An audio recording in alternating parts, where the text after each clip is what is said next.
Mesdames et messieurs, bienvenue à cette troisième émission de RepTalk 2025. Je vous souhaite la bienvenue ici chez Autoglass Drusch à Unsingen. Je suis ravi de parcourir cette troisième émission avec vous, avec nos experts, où nous recevrons quelques questions et réponses intéressantes. Nous sommes ici chez Autoglass Drusch à Unsingen. Nous sommes invités ici et nous remercions chaleureusement de pouvoir être présents. C'est un honneur pour moi d'être invité dans cette entreprise renommée de longue date. Et maintenant, nous voulons aborder les sujets locaux que nous avons préparés. Aujourd'hui, nous traiterons des sujets que vous voyez ici. Le développement des marges dans le secteur de la carrosserie et de la peinture, ainsi que dans le secteur de la réparation automobile. Là, nous poserons de nombreuses questions pendant environ 15 à 20 minutes. Et la gestion des sinistres, pour et contre, un sujet de longue date encore et encore. Je pense qu'il est temps que nous le reprenions également. Car si l'on regarde la presse à l'étranger, nous verrons que cela nous concernera certainement. Et le dernier sujet, qui n'est pas sans importance, est la succession d'entreprises et ses défis.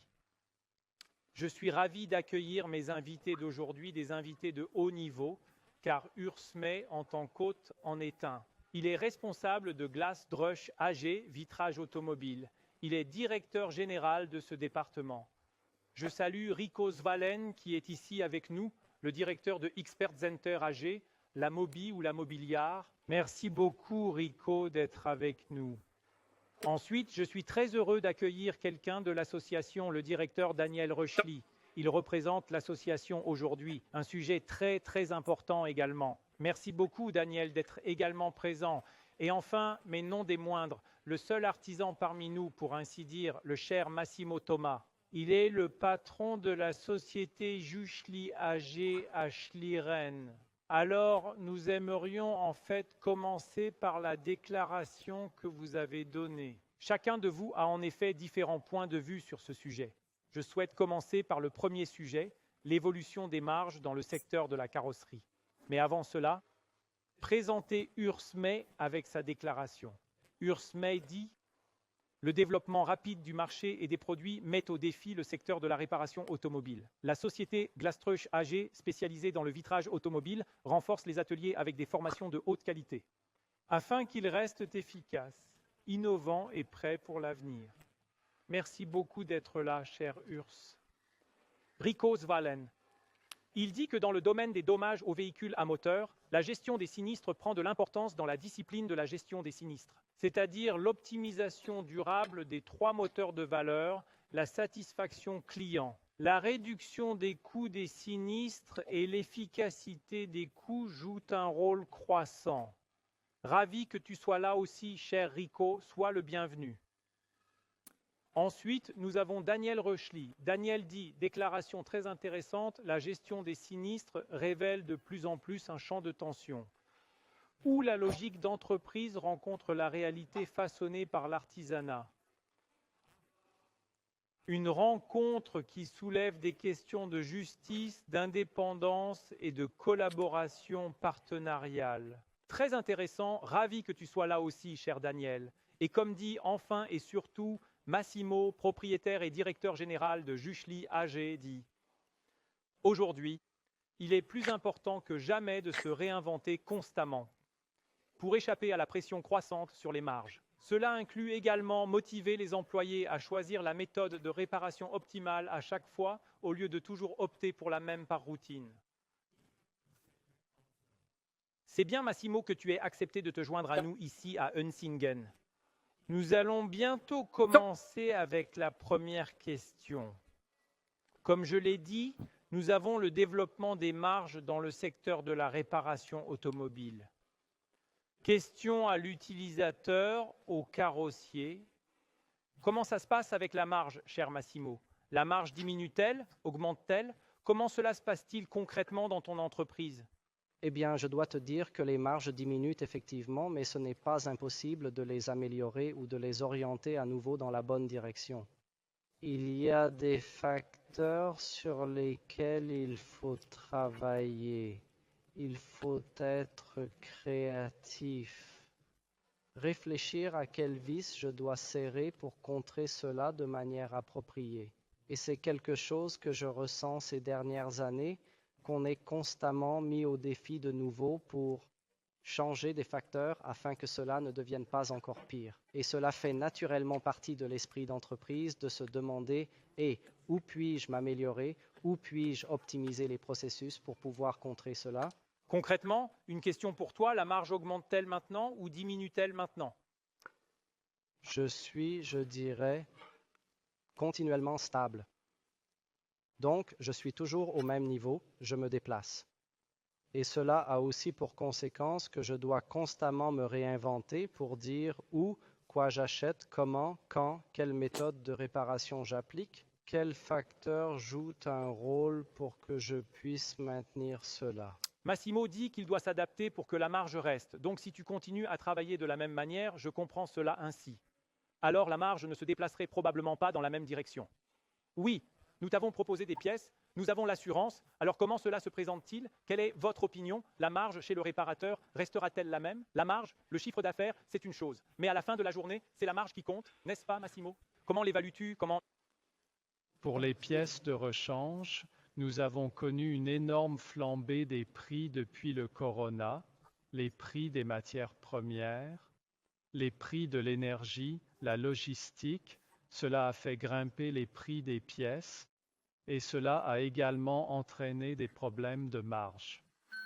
D'un autre côté, la hausse des prix des pièces est également fortement motivée par la technologie. Alors, un véhicule aujourd'hui, Golf 1, 2, 3 autres fois, et un véhicule actuel ne sont plus comparables. Et en conséquence, les pièces de rechange ont également évolué technologiquement. Les prix ont considérablement augmenté, les ventes ont augmenté, et en pourcentage, oui, peut-être que la marge, sous une certaine pression, mais si l'on considère les valeurs absolues, je crois que cela reste réalisable. Mais quelqu'un doit payer, Rico. C'est une bonne question. Oui, ce sont généralement les assurances qui paient une grande partie, pas tout, mais une grande partie, et c'est pourquoi nous suivons l'évolution des marges et aussi des ventes avec grand intérêt, car les assurances sont également dans la même situation ou dans une situation similaire. Surtout dans le secteur automobile, les marges diminuent également. Nous avons de plus en plus d'événements météorologiques extrêmes, vous le savez, d'une part. D'un autre côté, nous avons également l'inflation des sinistres déjà mentionnés, je dirais même l'inflation des sinistres importés. C'est aussi intéressant, nous suivons comment sont les prix des fuites, donc l'indice national des prix à la consommation, en ce qui concerne les pièces de rechange et aussi ce qui concerne les services ou les travaux de réparation. Et là, nous voyons bien sûr déjà une augmentation dramatique depuis environ 5 ans. Donc, si je peux le reprendre, Rico, j'ai fait quelques recherches. Si on montre par exemple une étude AXA des 25 dernières années, nous avons les plus gros sinistres des 4 dernières années dans une seule assurance, causés bien sûr par des dommages environnementaux.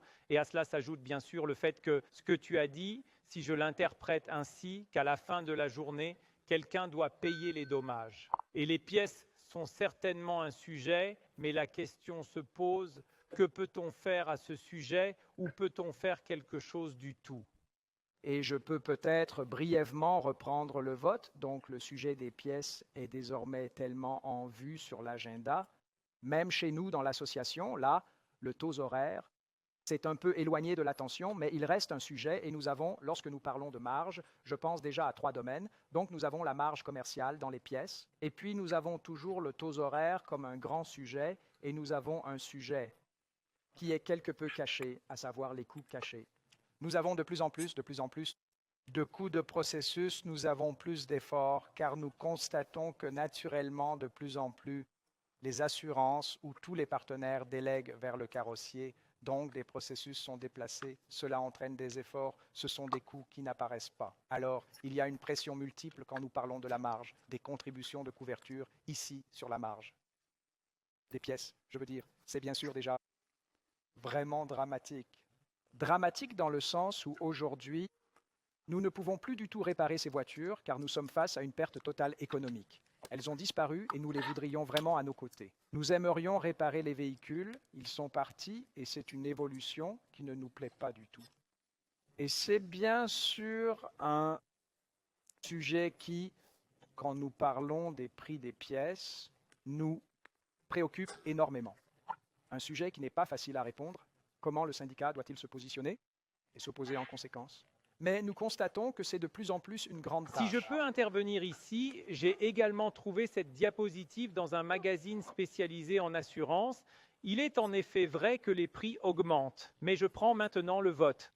Durs qui dit oui bien, mais si nous voulons toujours avoir des voitures sûres, plus de technologie, etc., est-ce que le vendeur de pièces est seul responsable des prix ou la technologie n'est-elle pas aussi un moteur pour les pièces de rechange? Oui, comme je l'ai dit, les constructeurs automobiles sont bien sûr le moteur et les pièces de rechange suivent ensuite. Et il y a tellement de technologies dedans. Pensons aux clignotants, aux phares ou même aux pare-brises. Cela s'est énormément développé. Ce n'est plus simplement un pare-brise qui protège du vent et des intempéries. Il y a tellement de technologies là-dedans et logiquement, ces prix augmentent. Urs, puis-je aborder brièvement ce sujet? Nous comprenons pourquoi les coûts augmentent, la technologie coûte cher, c'est ainsi, ce sera probablement toujours le cas, le développement coûte toujours de l'argent. Mais si nous comparons les mêmes pièces comme nous les avons en Suisse, nous savons que nous avons ici un pouvoir d'achat différent, même à l'étranger, et ils le comparent. Prenons l'Angleterre comme exemple, prenons les phares comme exemple. Alors, il y a déjà des différences considérables par rapport au prix. Et là, on se demande vraiment si c'est toujours justifié. Donc, devons-nous vraiment payer ces prix ici? Alors Daniel dit que la différence sur le marché, même pour le carrossier en termes de pièces, c'est comme ça que je le comprends, est trop grande. Pour compenser réellement cet inconvénient concurrentiel que nous avons, d'autant plus que tout ne peut pas être réparé. Et cela exige que vous n'ayez souvent pas la même marge sur les pièces, c'est-à-dire que les pièces augmentent, la marge sur les pièces, j'entends, diminue, mais ma question aussi, je veux dire, nous avons aussi l'assurance ici, nous avons, je sais, Allianz Zentrum Technik par exemple en Allemagne, ce que j'entends toujours, et c'est ce que les clients demandent en fait. Lorsque nous assurons une voiture, on ne demande pas si la voiture est facile à réparer ou non. Cela signifie que la voiture coûte 80 000 ou 60 000, cette valeur est assurée. Mais ne pourrait-on pas, du monde de l'assurance, dire avec les constructeurs automobiles, cette voiture est facile à réparer et en conséquence, elle est moins chère dans la police que celles qui sont coûteuses à réparer, comme les pièces, les vitres, etc. Et là, les primes seraient plus élevées. Cela ne serait-il pas une approche qui me parvient du marché ? Rico, tu sais? Oui, exactement. C'est une très bonne approche qui est également suivie. Donc, en ce qui concerne la conception d'un modèle futur, c'est précisément la bonne question.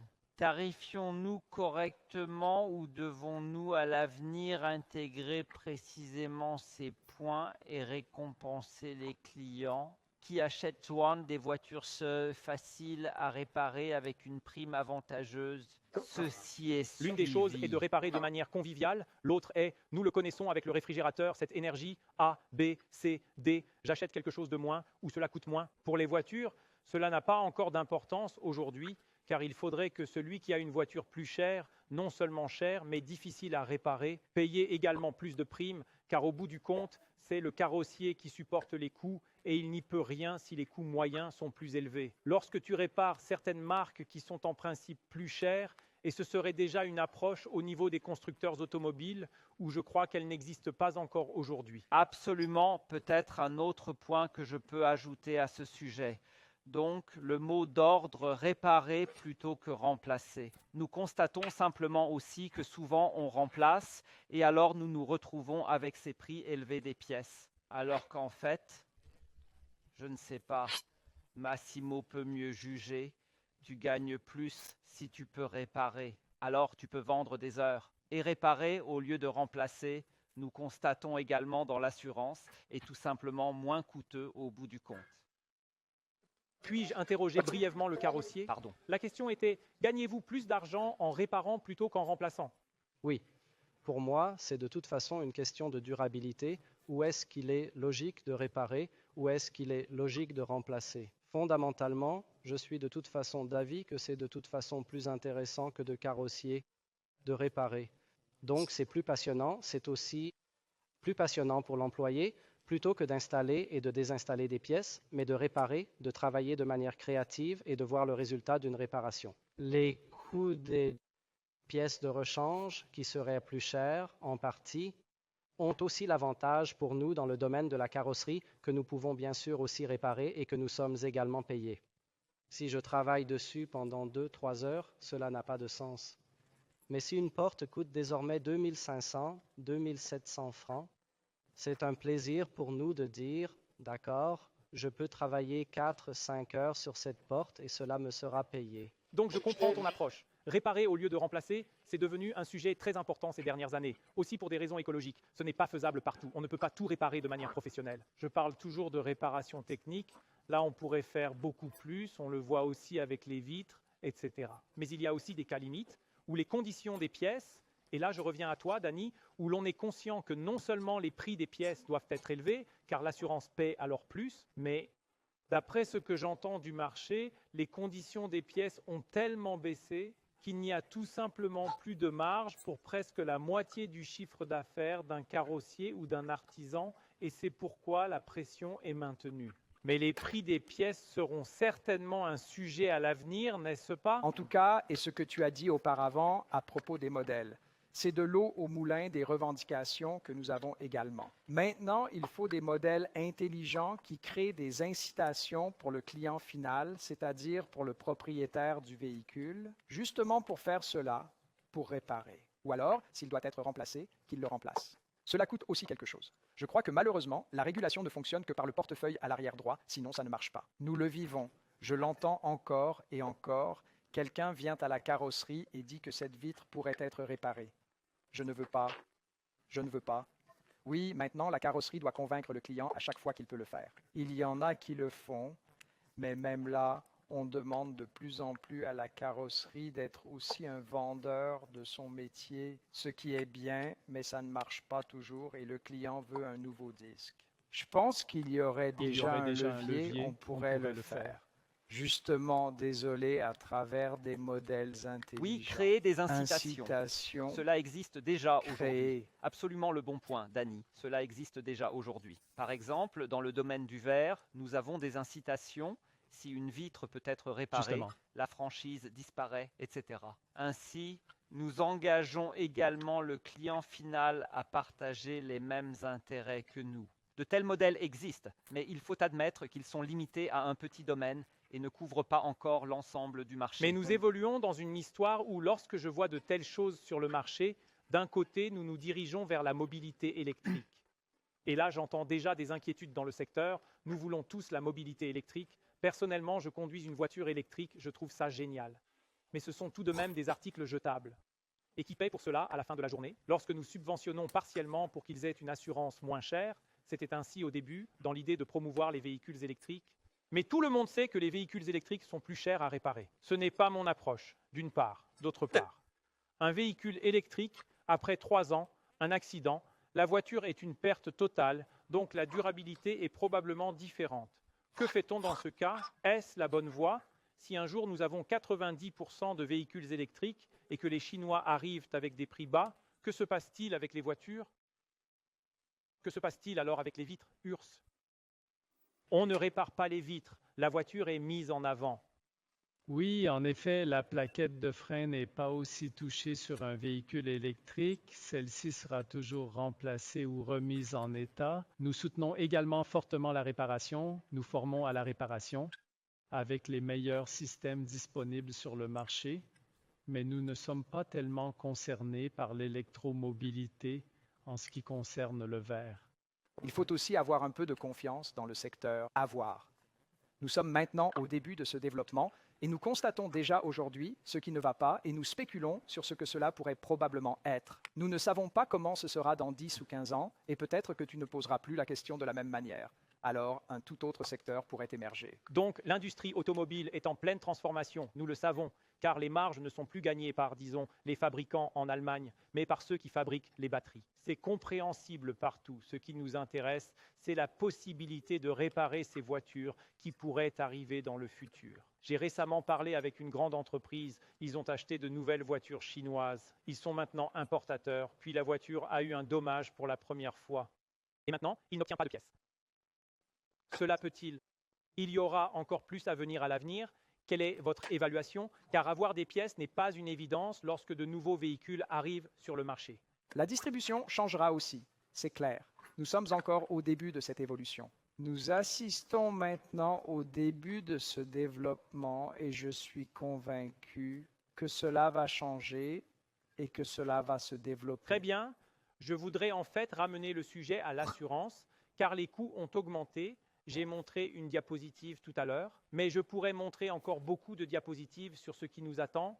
Les assurances sont devenues plus chères, elles vont devenir plus chères. Nous vivons quelque chose de similaire à la caisse maladie. Tout le monde se plaint, chacun a besoin d'une caisse maladie. Néanmoins, nous devons avoir une caisse maladie fonctionnelle, nous devons avoir une assurance fonctionnelle, ou même une carrosserie, et de préférence, bien sûr, un bon nombre d'indépendants et de dépendants, donc orientés vers la marque. Mais ce qui se passe ici avec ces dommages, cela augmente, l'assurance doit réagir. Ce que j'ai lu ces dernières années, je n'ai jamais autant lu que ces dernières années maintenant dans l'assurance.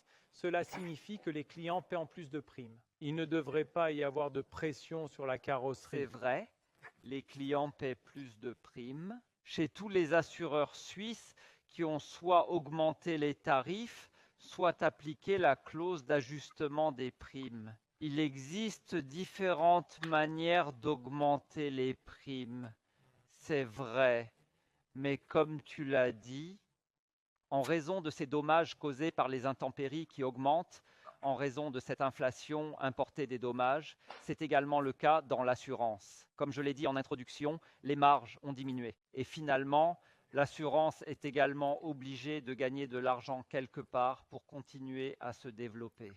Et c'est donc la conséquence logique. L'assurance gagne-t-elle si peu en ce moment? Je le dis ainsi, les marges dans le secteur automobile ont diminué, parfois très fortement, mais les augmentations de primes ne sont qu'une partie de la façon dont on peut compenser cela. La gestion des sinistres est un autre sujet. Nous en discuterons également aujourd'hui. Nous avons différentes possibilités dans l'assurance pour influencer cela. Tout ce que nous faisons du point de vue de l'assurance est en fait dans cette logique qui est énoncée dans ma déclaration d'ouverture. Nous essayons toujours de trouver l'équilibre entre la satisfaction des clients, la réduction des frais et l'efficacité des coûts. La justice est essentielle. Il est aussi important de traiter le thème de l'efficacité. La réduction des coûts des sinistres est une chose, mais aussi des processus de travail efficaces. Et comment se déroule la collaboration? Ou peut-être un complément à une question précédente. Oui, la numérisation augmente en partie les coûts, mais elle peut aussi les réduire grâce à des processus efficaces. Des processus numériques, des processus de travail de bout en bout, également dans la collaboration avec les assurances. Il s'avère que cette page représente également un atout. Rico dit clairement, les assurances s'attendent. Je pense que tu parles aussi au nom d'autres assurances. Lorsqu'une carrosserie s'adapte au changement du marché, et cela est également connu de l'association, il faut s'adapter aux circonstances. Lorsque la pression sur les prix est là, lorsque les pièces sont telles qu'elles sont, alors la question est que peut-on faire? Et les carrosseries ont des moyens pour cela, au moins en partie. Beaucoup le font, beaucoup ne le font pas. Que penses-tu, cher Massimo, que pourrait-on faire pour que malgré la baisse, je dirais la baisse ou la pression accrue du monde des assurances, où à la fin de la journée, le consommateur est également présent. Que pourrait-on faire pour que tu puisses, malgré tout, avec même moins de taux horaires plus élevés, gagner quand même plus d'argent ou suffisamment d'argent pour payer tes salaires? Oui, je pense, comme déjà mentionné, qu'il y a différents critères ou leviers sur lesquels il faut agir. Il est certainement nécessaire d'améliorer les achats. Comment puis-je parler avec les supporters, négocier pour qu'on puisse le dire très concrètement? J'ai ces problèmes et les problèmes suivants. Comment pouvons-nous nous entendre pour qu'un certain volume soit pris? C'est un aspect et bien sûr, ce sont les processus de travail. Nous avons maintenant des matériaux qui sont très rapidement réutilisables on peut les retravailler pour cela. Cela peut bien sûr conduire à accepter plus de voitures. On a besoin de plus de volume. Avec le volume qu'on obtient, on peut bien sûr le contrer Absolument. à nouveau. D'accord. Donc je ressens que nous avons la pression sur le marché, elle continuera à venir, il faut trouver un consensus, il faut trouver des solutions dans les partis, je suis toujours étonné. Quand je vois aussi ces différences cantonales, j'ai trouvé cela dans la recherche, dans la préparation de l'émission, que curieusement dans mes cantons préférés, l'assurance automobile est en fait déçue, puis on m'a dit que ce n'est pas seulement l'assurance automobile qui est déçue, mais plutôt les dégâts occasionnés par nos chers collègues. Qui et voulait confrères. alors au Tessin? Qui est là-bas? Ce sont les Suisses alémaniques qui peuvent se le permettre et peut-être y passer la fin de leur vie. Ils conduisent des voitures chères. Alors, il y a certainement des raisons. Vous vous adressez probablement à moi maintenant. J'habite au Tessin, mais oui, c'est étonnant et je sais, venant du monde de l'assurance, qu'on essaie d'obtenir quelque chose en retour. Alors je voulais juste très brièvement, c'est aussi une différence cantonale. Je ne sais pas comment ça se passe avec les vitres, cher Urs. Oui, Oui, peut-être d'abord pour le graphique. Je recommanderais simplement de venir dans le canton de Berne. Alors nous 12. sommes déjà prêts. Vous êtes en fait avancé dans le premier sujet. Nous passerions maintenant à la deuxième question d'abord, mais oui, nous voyons que le taux d'occupation stable est crucial pour la création de valeur des carrosseries. J'ai souvent constaté dans les conversations que lorsque l'on a trop peu de bonnes charges de travail, que fait-on? On augmente le taux horaire, c'est mathématiquement correct. Mais d'un point de vue marketing, je ne pense pas que ce soit le cas, mais il est important d'avoir une bonne charge de travail, tu l'as dit, à cause de la numérisation dans l'entreprise. Car beaucoup de choses sont externalisées, c'est ainsi. Mais on peut faire plus dans de nombreuses entreprises. Beaucoup le font, et je crois que c'est très, très important. Et c'est pourquoi. C'est maintenant la question transversale au sujet suivant. Oui, la gestion des sinistres pour et contre, c'est un sujet important qui nous préoccupe de plus en plus, car la Suisse est encore une île. Dans mes recherches, nous constatons ce qui se passe à l'étranger. Nous avons une pression incroyable à l'étranger, ce qui n'est pas encore présent en Suisse dans le secteur de la carrosserie. Beaucoup de carrosseries gagnent encore, à mon avis, encore bien leur vie lorsqu'elles sont installées, mais la gestion des sinistres est encore loin, comme nous le voyons à l'étranger. La question pour vous, avons-nous vraiment un grand nombre en pourcentage et en gestion des sinistres? Quelle est votre évaluation?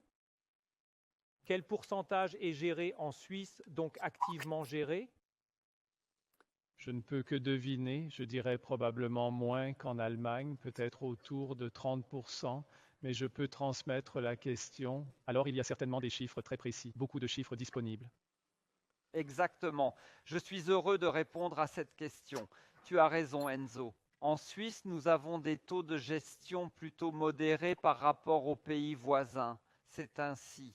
Et en Suisse, cela dépend aussi un peu de quelle assurance nous parlons. Je viens de l'assurance mobilière, qui a jusqu'à présent été très sélective dans sa gestion. Dans le domaine du verre, nous le faisons depuis plus de 20 ans. Mais là aussi, il est très important pour nous d'avoir un modèle hybride. Cela signifie qu'une partie est dirigée vers un partenaire national, mais la plus grande partie est délibérément sur le marché, dans le commerce local. C'est très central pour nous à la Mobiliar, car en fin de compte, ce sont aussi nos clients. Il est crucial pour nous d'avoir une collaboration qui mène à des résultats mutuellement bénéfiques. Ça va changer? Cela va probablement changer. Les quotas vont augmenter, les quotas de gestion. En raison des points discutés, ils vont augmenter. Mais je ne pense pas que nous aurons des conditions comme dans les pays voisins. Tes 30% d'URSS de la Mobiliar dans le domaine du verre représentent environ un tiers que nous dirigeons vers le partenaire national. Et 2 tiers sont dans le commerce. Nous sommes convaincus de ce modèle hybride. Mais ce qui est important, restons sur le sujet du verre. C'est ce que j'ai déjà mentionné.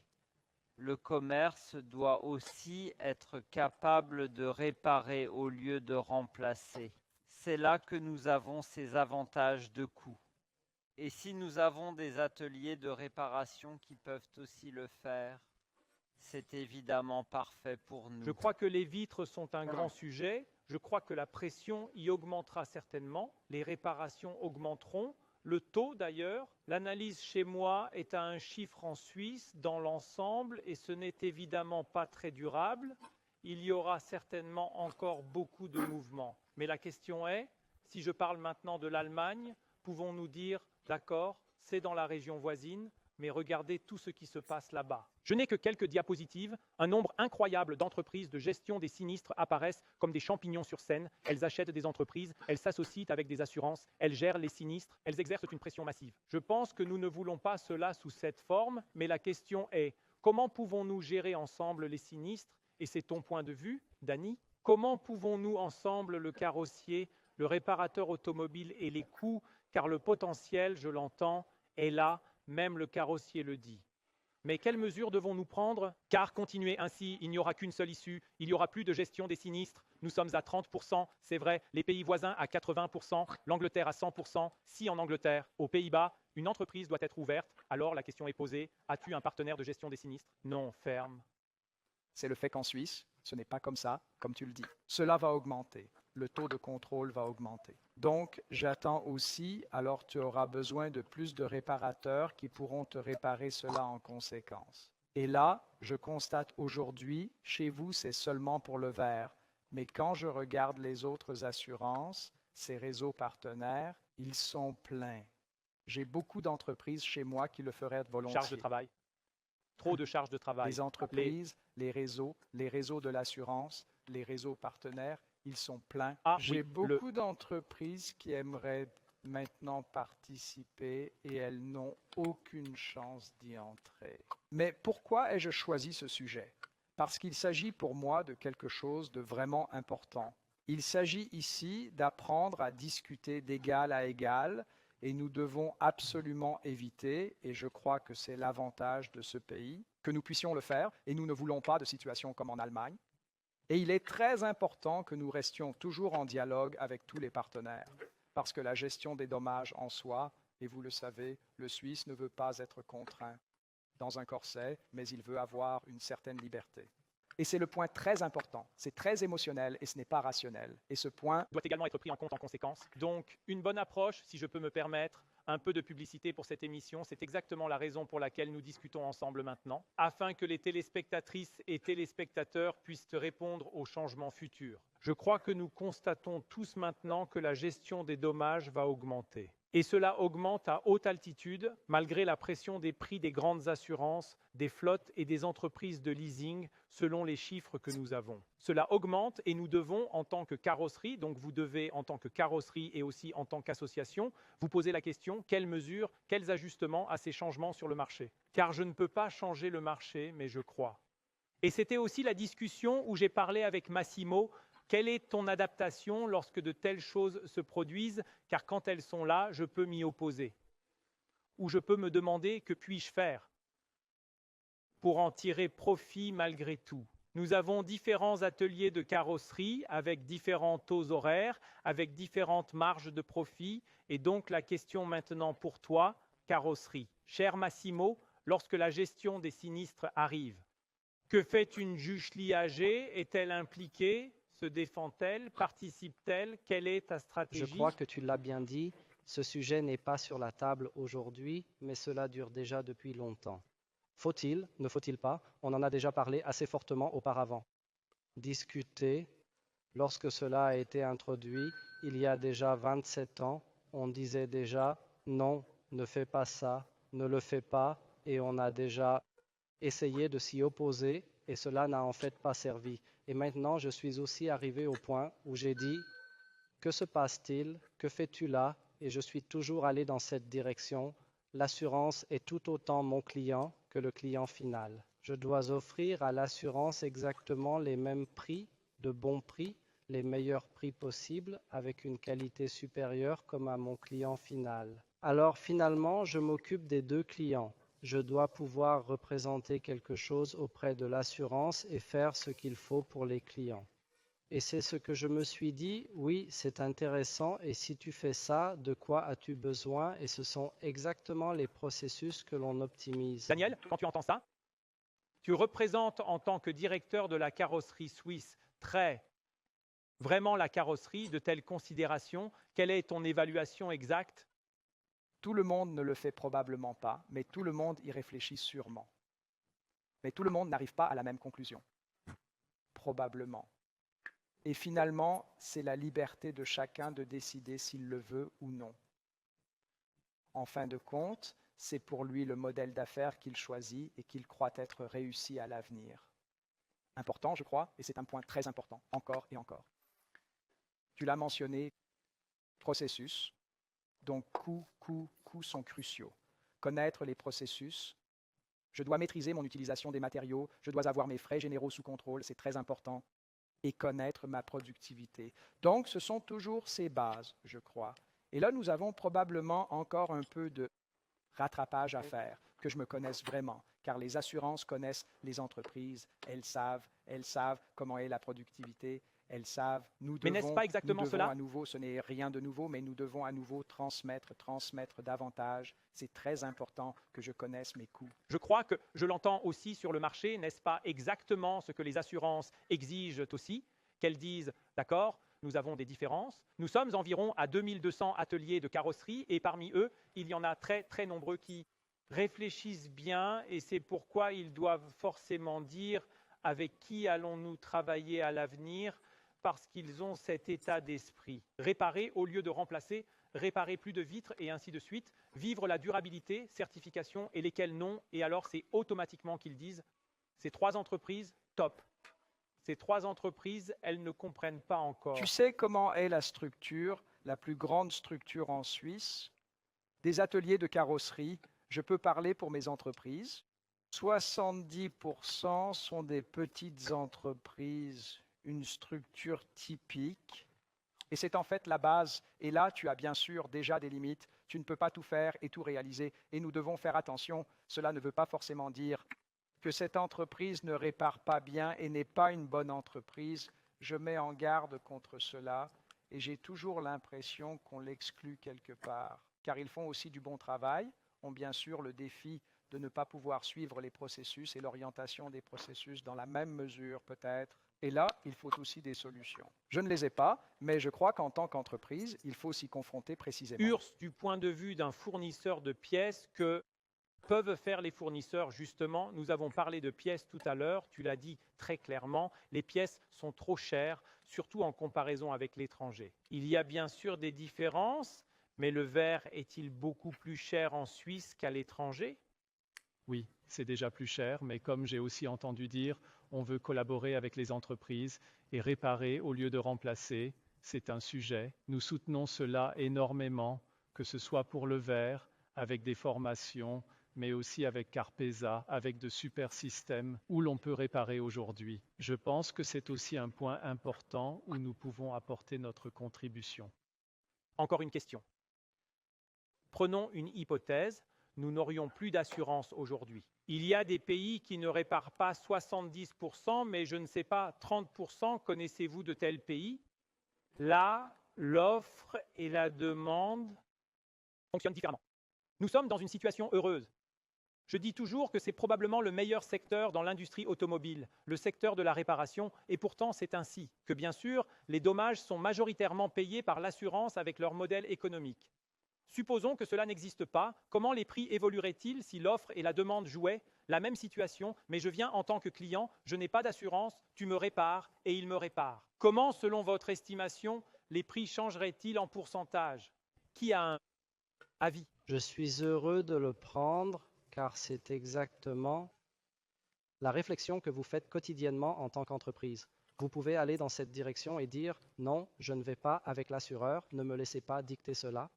Ou vous pouvez dire « Non, je réfléchis à ce qui se passe si je ne le fais pas ». Et je me dis que c'est déjà extrêmement dangereux dans notre secteur si nous fermons un peu les yeux et disons « Non, nous n'avons pas besoin de participer à cela ». Je pense, la pression sur les marges est présente pour tout le monde. Elle est là Et nous devons vraiment réfléchir au fait que cela peut vraiment changer si les primes continuent d'augmenter, que les gens n'arrivent plus à financer une assurance tous risques complète et ils viennent nous voir en nous disant « il faut que je paie de ma poche ». À quoi le carrossier est-il prêt? Puis-je maintenant demander de combien de pourcentage cela changerait-il les prix selon ton estimation?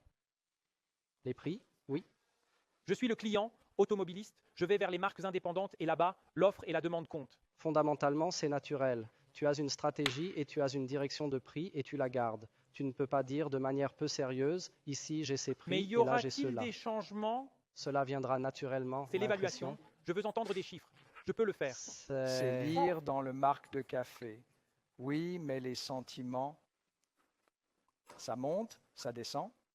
Il y aura probablement plus de pression parce que, puis-je encore donner un exemple à ce sujet?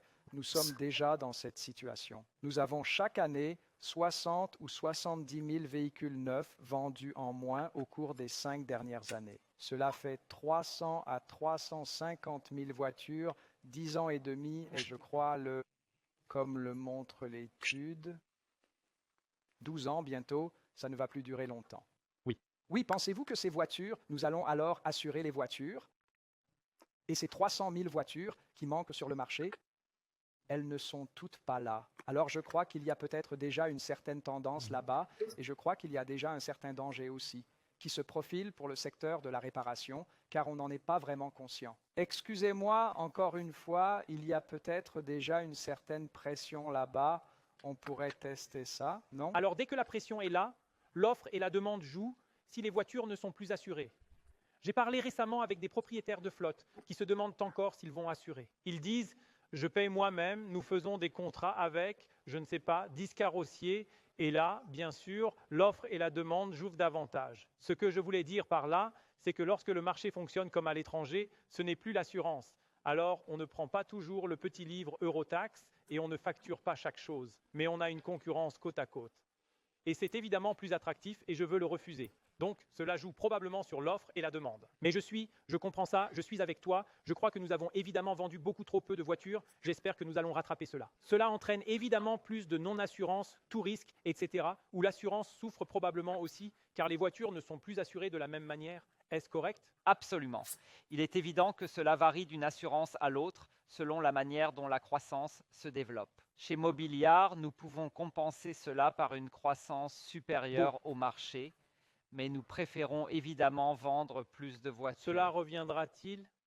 Nous l'espérons, mais quand ça vient, ce sont des électriques. Très bien, oui. Dans les prochaines années, nous verrons de nombreux changements de propriétaires d'entreprises. Et avec cela, je passe maintenant au troisième point, qui est aussi le dernier point de la journée, et il s'agit de ce sujet brûlant des défis de la succession d'entreprises. Car tout ce que nous discutons ici, si nous n'avons pas de succession, nous ne voulons pas seulement avoir de grandes entreprises en Suisse. Nous voulons en fait avoir de nombreuses entreprises polyvalentes, des entreprises indépendantes qui traitent également l'ensemble. Comme je l'entends, c'est aussi dans l'intérêt des secteurs de l'assurance, de la flotte et du leasing qu'il continue d'exister ces petites entreprises indépendantes. J'ai entendu un chiffre, nous avons une moyenne de peinture de 1,7 en Suisse. Cela ne reflète pas l'Allemagne. Là-bas, nous sommes entre 3 et 5. Nous sommes donc sur un marché de la carrosserie atomisée et pourtant, nous nous classons toujours dans les 5 premiers aux Swiss Skills. Nous faisons donc en fait beaucoup de bien dans le secteur. Oui, mais la question se pose, nous en aurons encore besoin dans 20 ans. Il y a une statistique où l'on peut en principe trouver sur Internet combien de PME dans les prochaines années auront des problèmes de succession. Nous parlons de 110 000 problèmes de PME, dont beaucoup sont bien sûr des carrosseries où il n'y a pas de planification de succession. On attend que d'une manière ou d'une autre, oui, ça ira bien, ou mon fils ne le veut pas de toute façon, alors ça va nous arriver et cela me préoccupe personnellement beaucoup car nous avons toujours dit dans le passé, oui, les garages meurent, heureusement cela ne s'est pas produit ou pas de cette manière. Mais quand même, ce que j'entends, les jeunes qui sont en formation disent « mon papa était carrossier », mais ce que tu as fait, je ne veux plus le faire. Quelle est votre évaluation? Comment cette réglementation successorale va-t-elle évoluer et quelle en sera la conclusion? Posée à la table. Oui, de mon côté, nous parlons de la génération des baby boomers qui part lentement à la retraite, et nous avons entendu. Dans le secteur de la carrosserie, il y a beaucoup de petites et très petites entreprises dirigées par des propriétaires, beaucoup de savoir-faire concentré, des connaissances de processus regroupés. La relation client est concentrée chez le propriétaire et c'est déjà un défi pour l'avenir. Ben, que peut-on faire? Alors nous le constatons aussi. Malheureusement, nous avons aussi des départs dans l'association. 70% sont dus à des tâches ou à l'absence de solutions de succession, et cela, je trouve déjà flagrant comment cela s'est développé. Donc, je fais ces statistiques depuis quelques années et je constate déjà que c'est vraiment un défi. Comment peut-on réagir à cela? Nous, en tant qu'association, nous avons mis en place des mesures à faible seuil avec des services de conseil appropriés, mais j'ai aussi, avec mon service extérieur, j'ai bien sûr un grand avantage si nous entendons quelque chose. Et nous savons aussi quels jeunes ont suivi une formation continue. Nous le faisons de manière très accessible. Nous essayons de faire des connexions et de contribuer quelque part. Parce qu'il y a beaucoup de jeunes qui souhaitent reprendre des entreprises.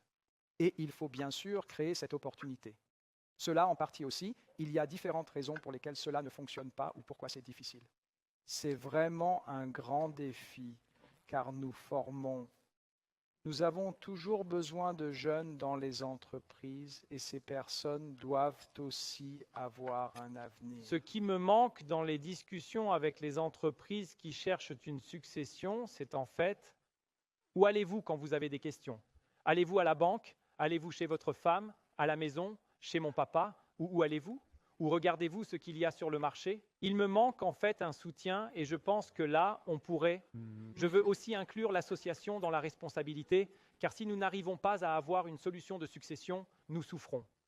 Est-ce que je comprends bien? Nous souffrons aussi au nom de l'assurance et nous souffrons au nom des fournisseurs de pièces, en quelque sorte des fournisseurs. Nous avons besoin de solutions de succession. La question est, où y a-t-il des institutions? Et là, peut-être que l'association pourrait, si je peux le dire ponctuellement, faire plus, car c'est dans l'intérêt des membres de l'association, parce qu'il n'y a pas vraiment...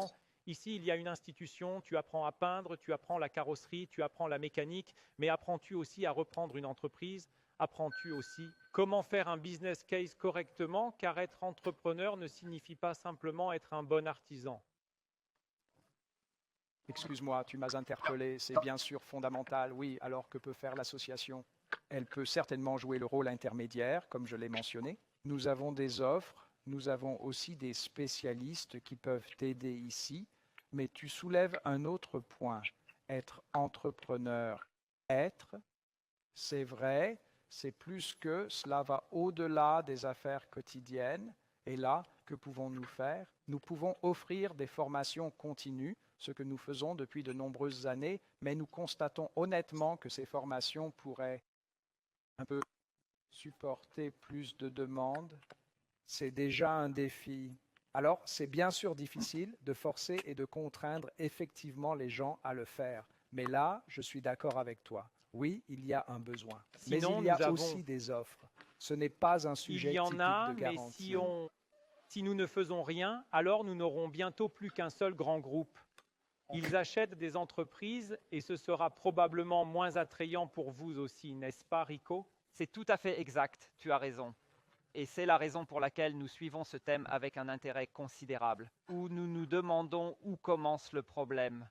Tout le monde parle de pénurie de main-d'œuvre qualifiée. Même dans l'assurance, nous connaissons ce sujet. Et un pas en avant est en fait l'attractivité du métier. Comment le secteur parvient-il à rendre la profession attrayante pour que le plus grand nombre de jeunes y voient des opportunités, des possibilités de développement et choisissent cette carrière, afin qu'il y ait aussi suffisamment de masse venant de la base. Ainsi, lorsque nous serons prêts, la succession d'entreprises pourra également peu croître. Dans une étude que j'ai lue, c'est vraiment fascinant. 95% des entreprises reprises par les jeunes hommes ou femmes survivent. Le taux est beaucoup plus bas lorsqu'elles sont cédées à l'extérieur. Cela signifie que les jeunes d'aujourd'hui devraient en fait rejoindre l'équipe de leurs parents, si possible, mais nous entendons exactement le contraire se produire, car souvent on voit comment papa travaille. Et puis à un moment donné, je dis, j'étais à l'université, je fais autre chose. Et cela se produit exponentiellement, beaucoup plus aujourd'hui qu'il y a 20, 30 ans, et c'est une mauvaise tendance où, voyez-vous cela différemment dans le secteur? En fin de compte, ils sont influencés à table à midi. Quand on est assis ensemble à table le midi, Exactement. et que papa ou maman raconte tout ce qui s'est passé aujourd'hui et comment ça s'est encore passé, ce n'est peut-être pas toujours si excitant et motivant de reprendre l'entreprise. Je pense que c'est déjà un sujet. Donc, on est dedans en tant que jeune, on fait partie de cette entreprise, on vit cela et peut-être qu'on décide ensuite. Une fois dedans, Dany, beaucoup se forment, continuent avec papa, maman les renvoie de Zurich, Saint-Gall, etc., disant « Mon fils, ma fille, tu reprends la boîte ». Maintenant, elle vient et dit « D'accord, à quoi ressemble l'entreprise? Que dois-je faire ?» Là, nous voyons souvent que si elles n'ont pas fait cette formation dans l'entreprise, c'est encore un peu plus difficile. Mais je vais voir, tu es encore très très jeune, Massimo, tu n'as pas encore fait de réflexion, mais as-tu un plan? N'as-tu aucune idée de ce que tu feras ensuite? Si, je ne pense pas que ce soit. Je suis reconnaissant pour le jeune. Je l'apprécie beaucoup. Non, la planification, tu sais, il est faux de penser qu'on peut établir un plan à 62 ou 63 ans pour s'arrêter à 65. La planification commence très très tôt. Et je pense que la planification est aussi là. Comment se positionner sur le marché? Comment être attractif pour que cela continue? Comment puis-je rester attractif? Où est mon emplacement? Quel type de clientèle ai-je? Suis-je dans une gestion des sinistres? Suis-je connecté? Je pense que ce sont des sujets qui sont aussi incroyablement favorables pour vendre ou transmettre. Dans la famille, chacun est souhaitable si on peut transmettre cela dans la famille. Qui ne le souhaiterait pas? Mais cela commence très tôt. Si on est déjà avec l'enfant ou la fille dans l'atelier, elle grandit avec cela, elle le vit positivement, ou on rentre à la maison et on se plaint toujours. Les marges diminuent. La question de l'avenir est cruciale.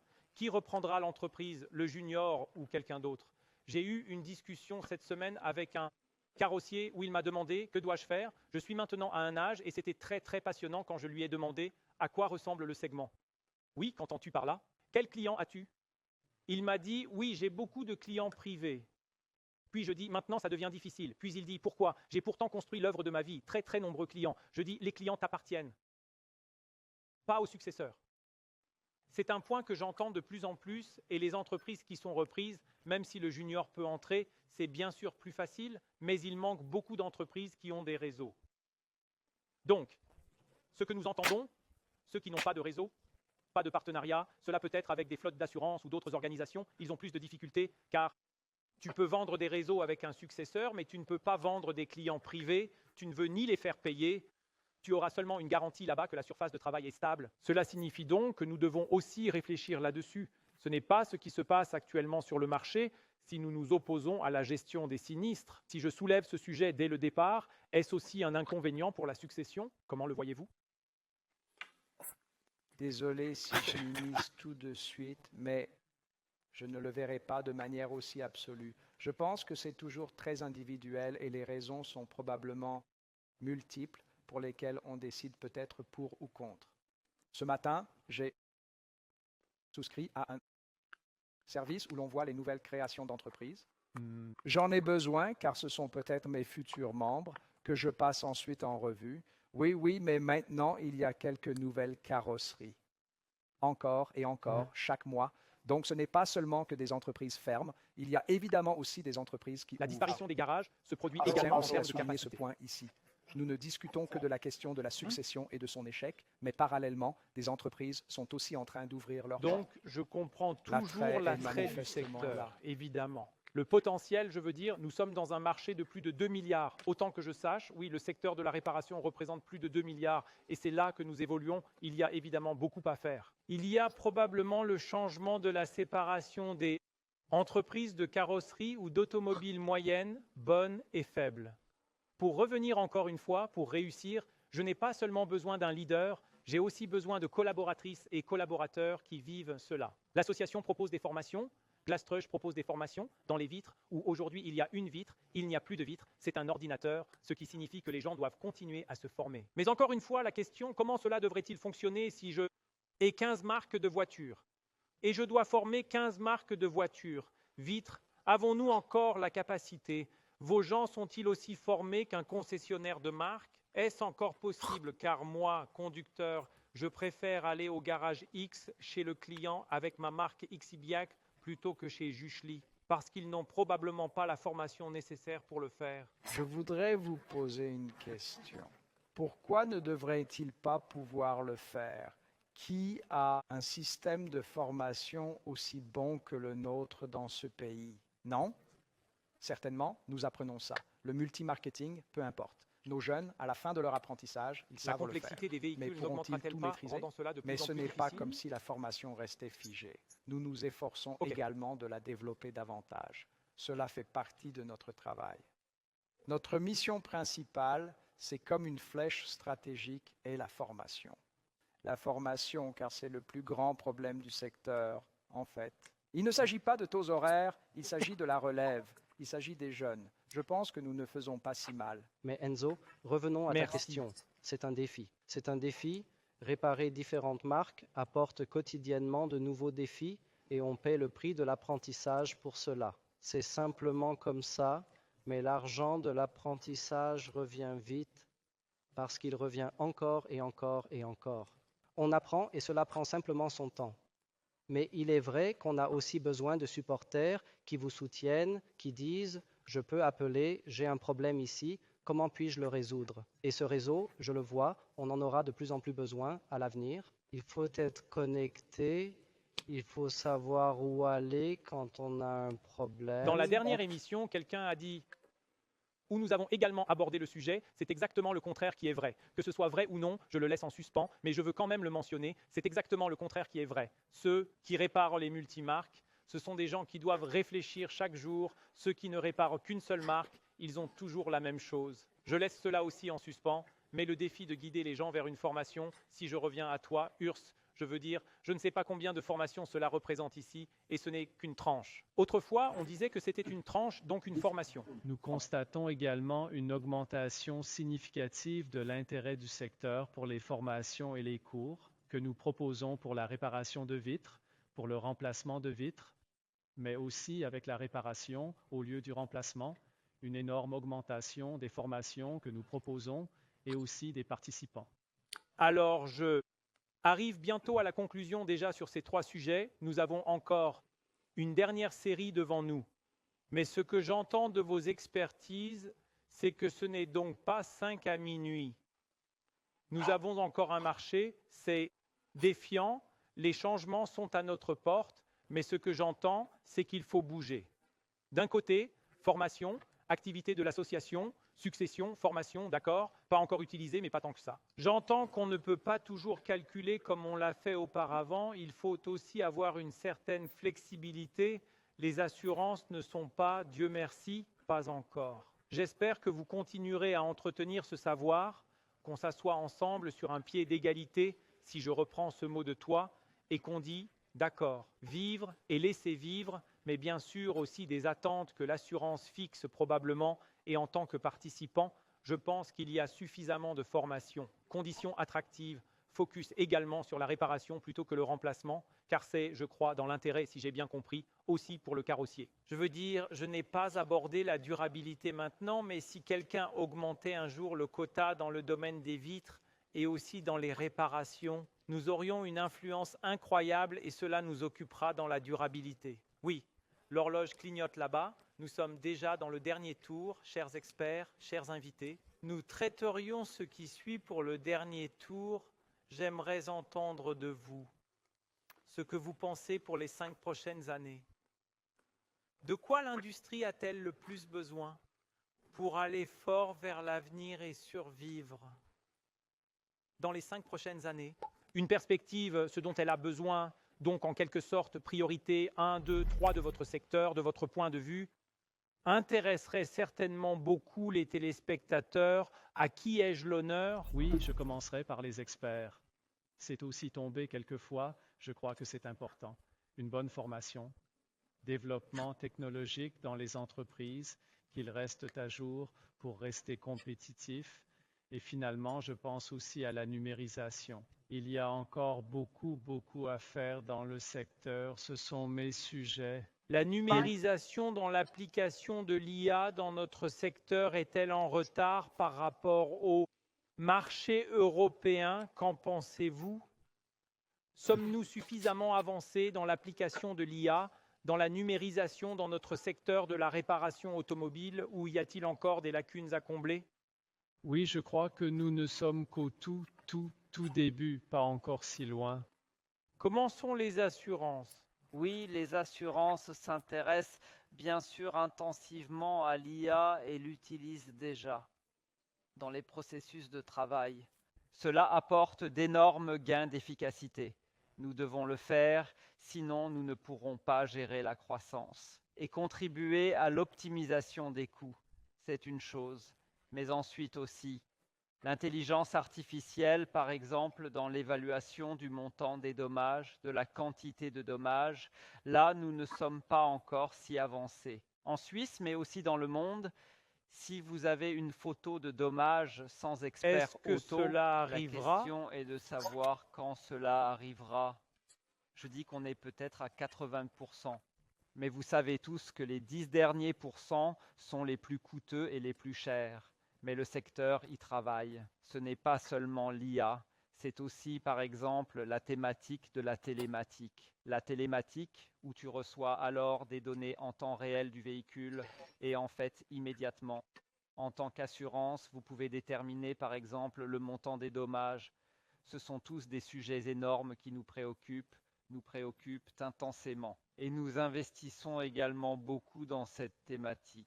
Dans quelle mesure la communication avec l'avenir, où l'on pourrait probablement être l'un des premiers à apporter, avec le conducteur ainsi qu'avec les carrosseries, dans quelle mesure la communication avec les robots ou avec les humanoïdes artificiels à l'avenir, ou déjà chez vous, est réalisable? Il faut peut-être faire une petite distinction. Si nous regardons la collaboration avec le commerce, nous avons des plateformes sur lesquelles on peut communiquer numériquement, de bout en bout. Et Oui. selon la compagnie d'assurance, il y a aussi des modèles d'IA intégrés du côté de l'assurance, avec certains mécanismes de vérification, avec des réponses automatiques. Mais je pense que sur ce sujet, à l'époque où nous vivons aujourd'hui, c'est en tout cas le cas chez Mobiliar. En règle générale, disons, la machine propose, l'homme décide encore.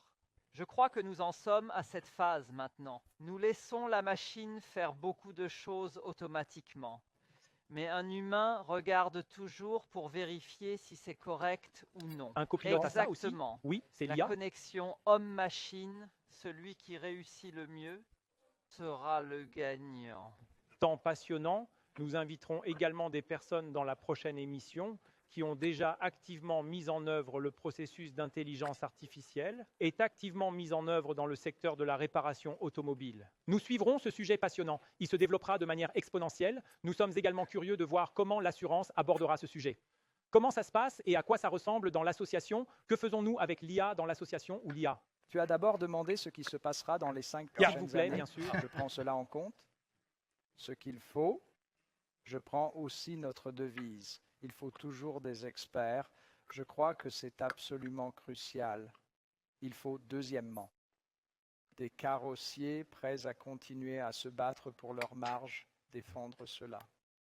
Des marges qui sont robustes, résistantes, je le dis aussi très clairement.